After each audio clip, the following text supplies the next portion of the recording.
Hi, I'm Scott Stein, and what I have in front of me, it doesn't really have a name that quite fits what it is. It's the Toshiba Excite 10 SE.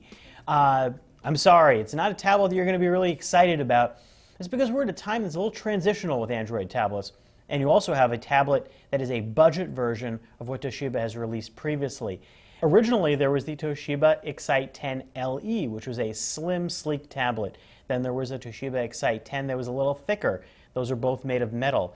This one is made out of plastic, does not have Gorilla Glass, so you can definitely feel it as a budget type quality throughout, and a lower price, but this isn't as low as you'd like it to be. It's about $349, which is a good deal higher than competing tablets with pretty similar specs, including the Asus Mimo Pad Smart 10 that I reviewed recently.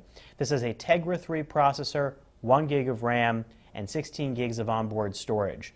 And you do have a micro SD card slot for expansion, but you lose a few things that were in the previous versions of Toshiba tablets, including micro HDMI, which is kind of a nice feature, and the cameras have been dumbed down a bit to 1.2 megapixel in the front and 3 in the back, as opposed to 2 and 5 previously. That's a kind of a big leap.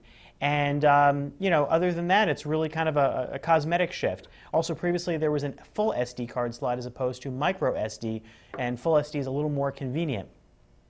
It's still a functioning tablet, and it feels solid, yet not really that impressive. The 10.1-inch screen has a 1280 by 800 display, which used to be good back in 2012, but now when you're dealing with a lot of tablets that have super high resolution displays, the iPad, the Kindle Fire HD 8.9, and the Nexus 10, you're really seeing a new standard being set in large tablets.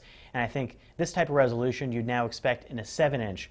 And the price just isn't sweet enough for what it's got inside. Between Google I/O around the corner and the fact that there are new Tegra processors coming out later this year, Tegra 4 in particular, which looks promising.